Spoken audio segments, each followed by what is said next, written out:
tenir quand il y a présentation de certains films, de certaines pièces théâtrales, quand il y a exposition ou autre manifestation considérée comme partie intégrante de la négritude.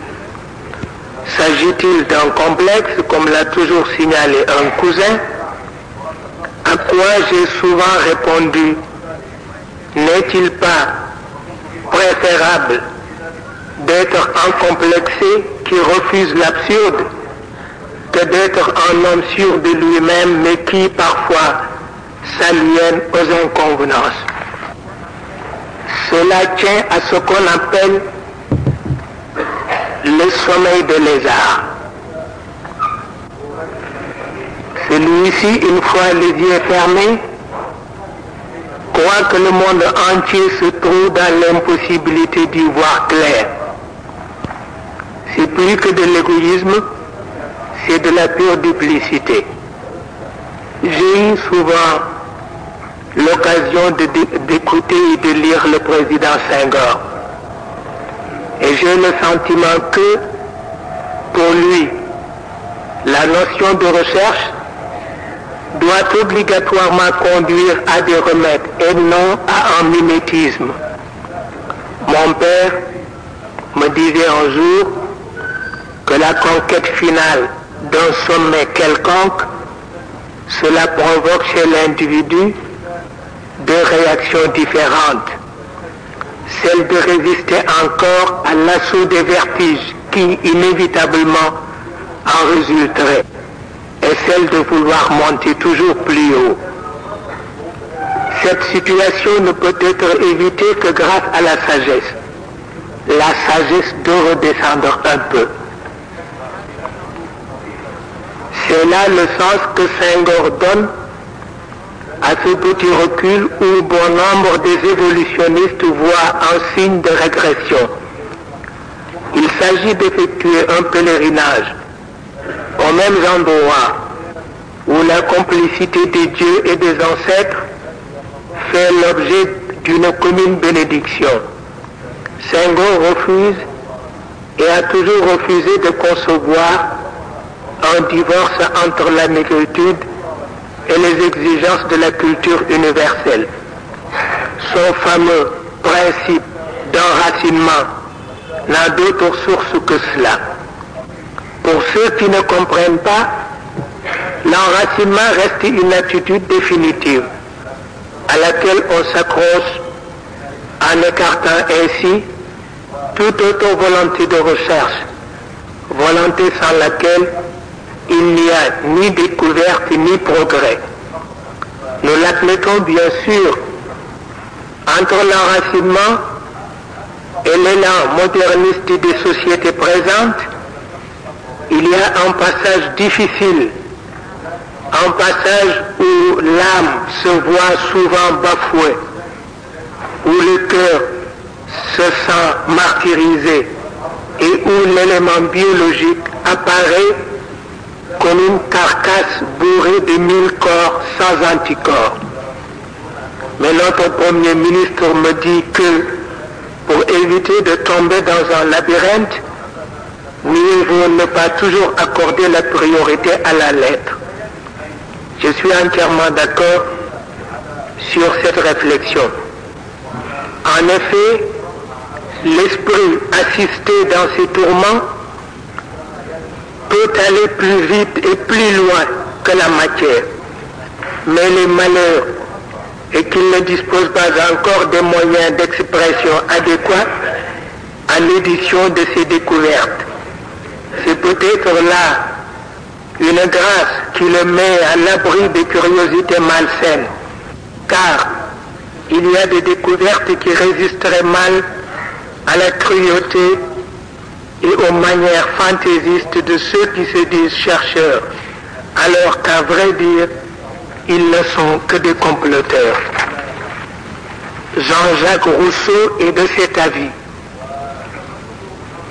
L'esprit a toujours considéré la fiction, même moralisante, comme une source de mensonges, ce qui est à la base de sa décontenance et de ses errements. Cela signifie-t-il que l'homme est appelé à vivre loin de toute fiction? Après tout, ne sommes-nous pas tous plus ou moins des menteurs accrédités? Serigne Alioune Gueye de Tivaouane nous dit que le mensonge commence là où doit entrer en vigueur une promesse tendant à faire taire un enfant qui crie « Calme-toi et je t'apporterai la lune ». Mon père lui répond « L'essentiel est qu'il se taise, car la lune est toujours là à la portée de tous ». Il n'y a donc ni réalité ni fiction. Seul le résultat compte. Mais Serigne Alioune, dont on connaît la rigidité dans ce domaine, souligne la forme plus ou moins utopique d'une telle proposition. Spéculation dialectique, aurait dit un marxiste. Il reste à trouver une logique appropriée à la propagation d'une vérité agissante et profondément humaine. C'est ce que s'efforcent de réaliser nos apôtres, les apôtres de la négritude. L'on sait que les Chinois s'enorgueillissent d'une chose, qu'ils ont découvert un système de pensée ayant le propre de faire d'un valet un porteur de bonnes nouvelles, un propagateur dont le rôle est de s'interposer en médiateur chaque fois que les circonstances l'exigent. Il suffit de se comporter en tant que tel, de considérer sa présence sous le toit du maître comme une embarcation de sauvetage, embarcation mise à la disposition de ces diminués de la nature que sont les bourgeois. En étant homme, on est plus fort que le roi, semble dire cette noble philosophie. L'adage est, lui, typiquement sénégalais. Il y a là un état d'esprit qui est seul susceptible d'atténuer la souffrance des moins favorisés, matériellement parlant, sans pour autant mettre en terme à leur lutte pour une vie plus décente. Si d'aucuns ne distinguent pas encore l'enracinement et le racisme, s'ils considèrent que celui-là n'est qu'une forme voilée de celui-ci, nous leur rétorquons alors, même si cela était vrai, vous seriez mal placé à nous reprocher quoi que ce soit. Car une offensive de racisme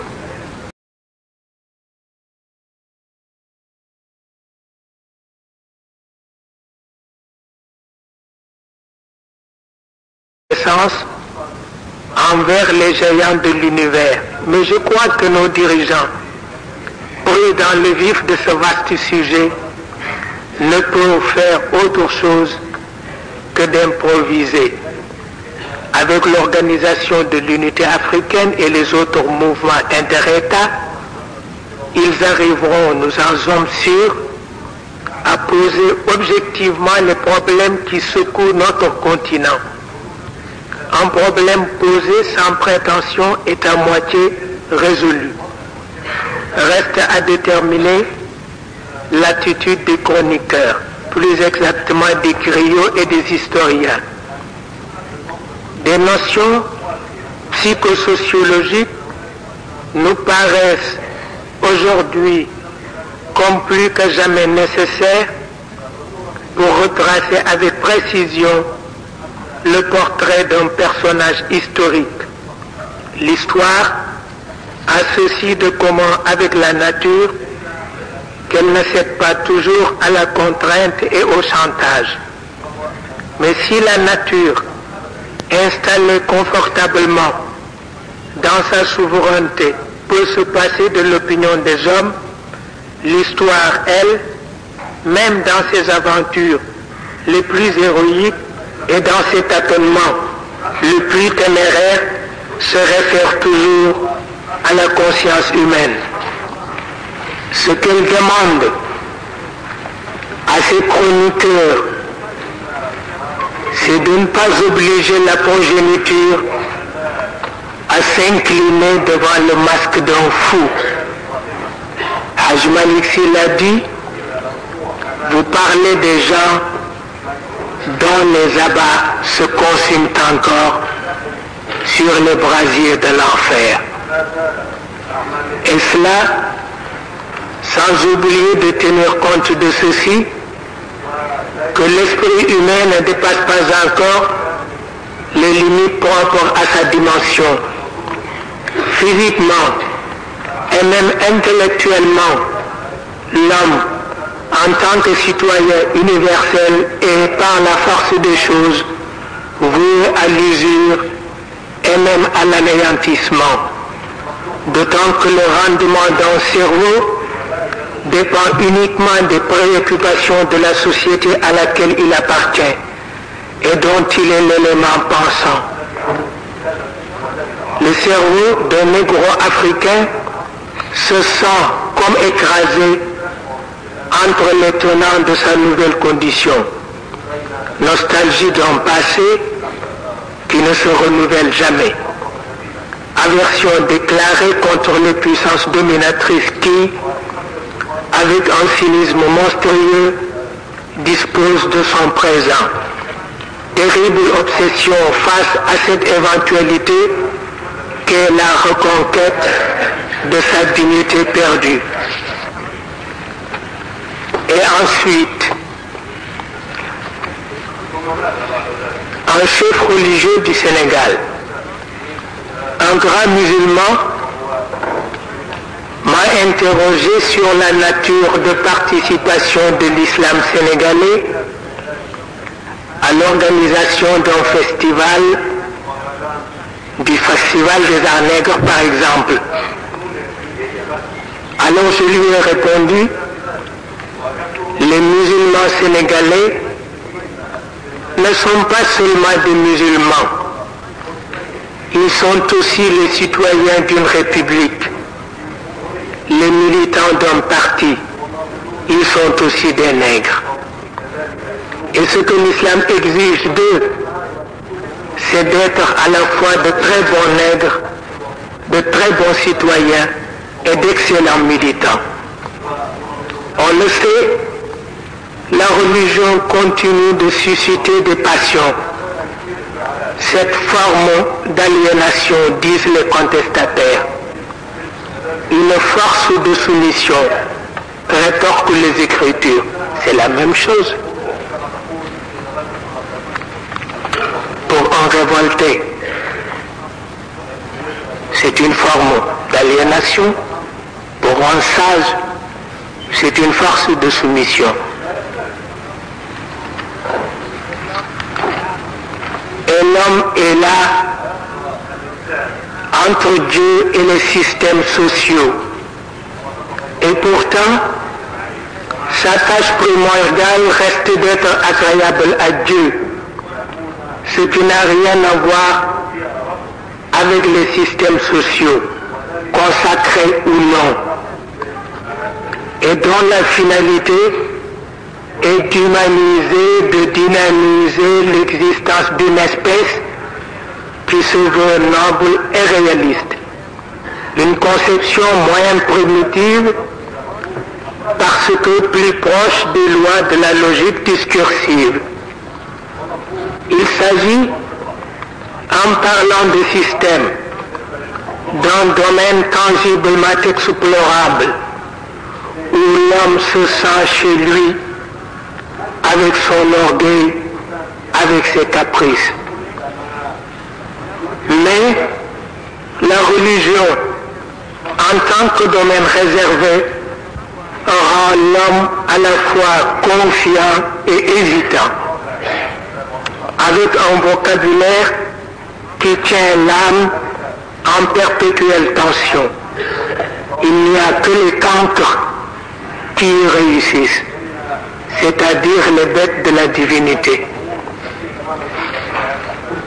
Effectivement, dans toute mission divine, il y a des hommes plus que doué, essentiellement préparé pour la poursuite de l'introuvable.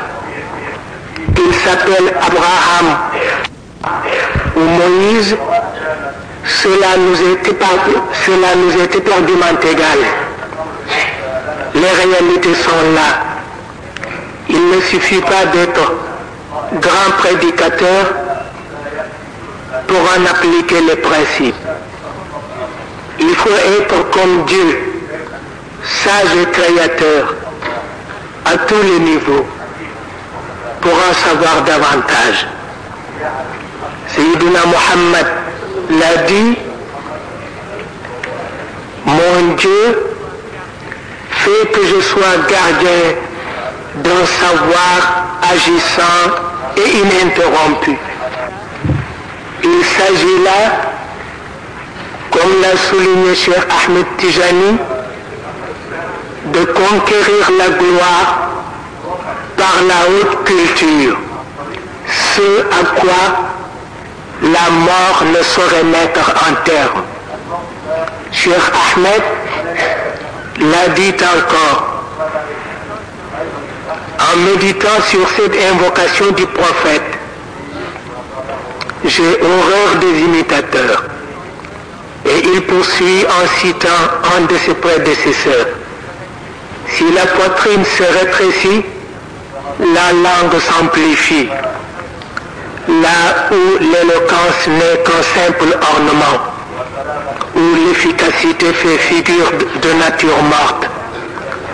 Ce que l'islam a réalisé comme progrès, ce qu'il a obtenu comme élément d'ascension dans ce domaine est unique au monde, parce que bénéficiant des apports des autres religions révélées. Et ceci, tant sur le plan d'une foi pure à intellectualiser, que sur un autre plan, celui de l'amour converti en une sorte de nécessité sociale. Sayyidina Muhammad ne pouvait procéder autrement. Faire reculer un peu plus loin les limites de la volonté humaine afin que celle-ci soit en mesure de fraterniser avec les réalités de l'au-delà, sans pour autant se désintéresser de l'autre côté de sa mission, celui qui consiste à exiger des éléments de la nature un sens plus conforme à la noblesse d'un verbe reçu avec autant de solennité. L'islam refusait de se passer d'une telle expérience, faire de sorte que l'homme ait la possibilité d'épouser l'infinitude des horizons, avec comme dot son front et son cerveau, quitte même à considérer les réalisations artistiques de la matière comme ayant appartenu à une enfance déjà lointaine. Sayyidina Muhammad n'a jamais été contre les œuvres d'art, mais il s'était assigné un objectif moins encombrant, moins désinvolte peut-être, mais combien plus élevé. Objectif dont lui seul était capable de déterminer les contours. Aux autres de s'occuper des autres choses, si cela leur fait plaisir et si cela leur paraît salutaire. Bagdad et Andalousie auront suffisamment de loisirs pour en abriter les différentes formes. Il y avait dans ce cas l'homme, et il y avait en face de lui les hommes, et une certaine manière d'agir imposait une différence entre cet homme extraordinaire et les hommes ordinaires qui, par je ne sais quelle épreuve de Dieu, devaient subir l'assaut de ses conclusions. Au lieu de désapprouver les marchands d'art, les artistes, l'islam préfère leur inculquer une notion nouvelle, tendant à découvrir, puis à guérir cette maladie de la spiritualité qu'est l'amour que certains prétendent éprouver pour l'art. Et pour découvrir et guérir cette maladie, il a adopté une méthode, celle qui fait progresser l'homme dans la voie de l'émerveillement, puisque de la plateforme de cette nature morte, il le conduit directement au chantier d'une nature pleinement vivante, en attendant son prochain anéantissement, là où se dresse majestueux le royaume de la transcendance, royaume auquel appartiennent les âmes. Saisir Dieu à travers les signes, nous dit le Coran. Mais dans cette marche vers l'émerveillement, toute transmutation artistique n'est que spéculation. La limpidité de l'eau du fleuve vous fait voir le reflet d'une étoile, et c'est à travers l'eau que vous saisiriez l'étoile. J'entends le Coran vanter les qualités techniques et artisanales des œuvres de David, d'énormes réservoirs, des piscines, des bassins et ces autres objets de l'utilité publique. Et encore le jardinier, parce qu'il voit pousser du sol tout ce dont l'organisme humain a besoin, et aussi le verger, d'où les assises d'une organisation physico-biologique de la cité, l'étape décisive d'une marche ininterrompue vers la reconnaissance, suprême réalisme de l'au-delà. Bien sûr, à côté de ce réalisme, il y a la paresse et la folie des hommes. Il y a ces autres porteurs de pinceaux, il y a les troubadours, il y a aussi les moralistes. Il y a surtout les robots en face d'une société molle et sans fondement. Une société dont le drame est d'avoir ignoré la philosophie de l'effort et l'exégèse de l'ardeur du soleil. C'est dans l'effort et sous l'ardeur du soleil qu'un homme digne de ce nom chante la gloire de Dieu. La religion a-t-elle un autre sens que celui de suivre Dieu dans sa conception d'agir? Et c'est là la primauté de son enseignement. Il ne demande jamais ton avis. Il sait ce qu'il fait. Ta naissance comme ta mort est toujours et selon un procédé qui lui est propre, l'effet d'une surprise.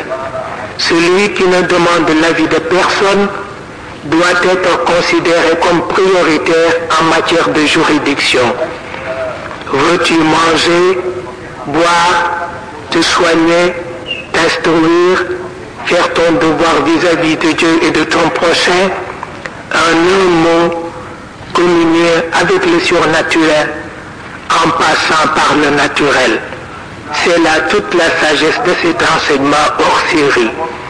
Après quoi, tout superflu doit être mis à l'écart. Et le verbe de psalmodier, contre cette objectivité, il y a le mille malices du démon. Hors de Dieu, il n'y a rien. Quoi? Une fortune qui refuse sa parcelle de la tombe, qui se laisse enfouir dans le coffre d'un héritier, en face de l'appel de Dieu, il n'y a plus de choix. Précisons que l'Occident a un rôle important à jouer dans la réorganisation de la dignité humaine. Que la Convention occidentale cesse donc de faire croire aux artistes qu'ils sont les dieux de la terre. Cette convention qui a aboli l'esclavage doit ramener les objets d'art à leur juste proportion, en sorte que l'homme ne perde pas son équilibre. Et nous, qui sommes des musulmans négro-africains, bien que nous soyons des musulmans négro-africains, honneur nous est d'insister sur un point précis. Dieu ne situe l'homme que dans le contexte de son universalité. Il lui retire dès la maturité spirituelle et sa peau et sa langue, afin que sa peau et sa langue ne servent de fossé entre lui et son objectif. L'islam pense d'abord que si la vie d'ici-bas signifie essentiellement la marche de l'espèce humaine vers la reconnaissance de soi, tout tard, qui ne trouverait son champ d'action que parmi les choses de la nature morte n'est qu'un commencement. Car le bonheur d'un artiste, c'est son rapprochement du grand chantier où sa forme, la forme originelle, a été si merveilleusement conçue. Ce qui veut dire que ce rapprochement est loin d'être envisagé dans un domaine purement caricatural. Après l'enfance de l'humanité, Dieu cherche une nation de pionniers. Merci de votre attention.